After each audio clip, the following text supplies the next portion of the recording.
नमस्कार, आप देख रहे हैं न्यूज फॉर नेशन और मैं हूं प्रियदर्शन। बिहार में हुई सचिवालय सहायक की परीक्षा के प्रश्न पत्र लीक मामले में ईओयू यानी कि आर्थिक अपराध इकाई ने बड़ी कार्रवाई की है। जी हां, जो कल परीक्षा हुई थी सचिवालय सहायक की, इस सचिवालय सहायक के परीक्षा में 9 लाख अभ्यर्थी शामिल हुए हैं। 2 दिनों तक चलने वाली इस परीक्षा में राज्य भर के 38 जिलों में परीक्षा केंद्र हैं। लेकिन परीक्षार्थियों को उस समय बड़ा झटका लगा जब शुक्रवार को अचानक से पहली पाली की जो परीक्षा थी, उस परीक्षा के शुरू होने के कुछ समय बाद ही एक अचानक से लोगों के व्हाट्सएप पे प्रश्न पत्र आना शुरू हो गया और तब माना गया कि यह प्रश्न पत्र लीक हो चुका है। इसके बाद इस मामले की जांच का जिम्मा बिहार के आर्थिक अपराध इकाई को सौंप दिया गया है। आर्थिक अपराध इकाई ने भी त्वरित कार्रवाई करते हुए इस मामले में बड़ी कार्रवाई की है और इस मामले में मोतिहारी में एक जगह पे छापेमारी की गई है। सूत्रों के मुताबिक इस मामले में एक लोग को उठाया भी गया है, यानी कि फिलहाल जो है आर्थिक अपराध इकाई की जो ये कार्रवाई चल रही है,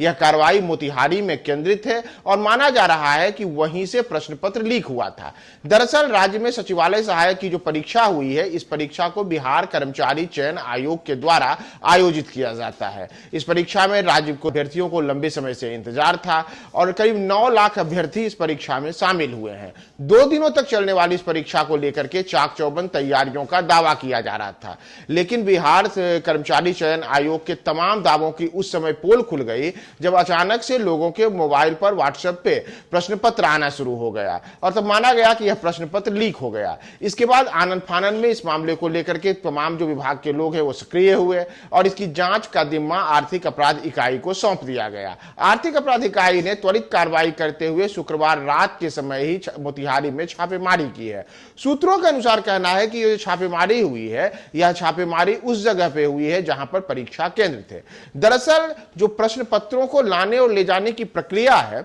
उसमें सीधे प्रश्न पत्र को भेजा जाता है परीक्षा केंद्र पे, यानी कि 38 जिलों में जहां जहां परीक्षा केंद्र बने हैं उन केंद्रों पर ही प्रश्न पत्रों को भेजा जाता है।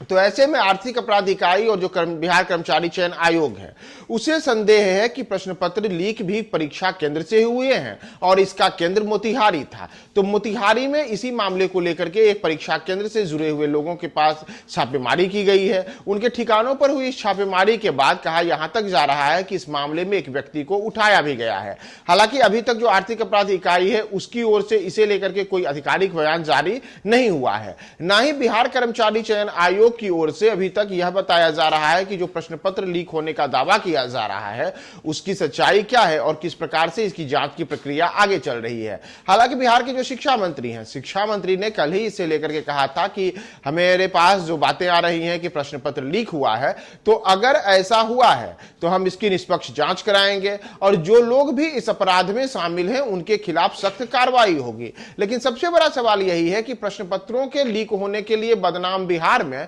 पहले बीपीएससी के प्रश्न पत्र लीक हुए और अब एक बार फिर से बिहार कर्मचारी चयन आयोग की ओर से आयोजित जो ये सचिवालय सहायक की परीक्षा थी, इस परीक्षा के प्रश्न पत्र लीक हो गए हैं। लीक होने के बाद अब तक असमंजस की स्थिति यह बनी हुई है कि आखिर प्रश्न पत्र लीक हुआ है तो उसे लेकर के आधिकारिक पुष्टि और तमाम तरीके के जो दावे किए जा रहे हैं लोगों की ओर से, उसे लेकर के क्यों एक चुप्पी साध रखी गई है। लेकिन उनसे बड़ी बात है कि दूसरी ओर इसी मामले की जांच भी कराई जा रही है और जांच की प्रक्रिया में आर्थिक अपराध इकाई जो है उसने अपने बिहार में अलग अलग जगहों पे छापेमारी की है और इसमें मोतिहारी को केंद्र बना करके मोतिहारी में जिस केंद्र पर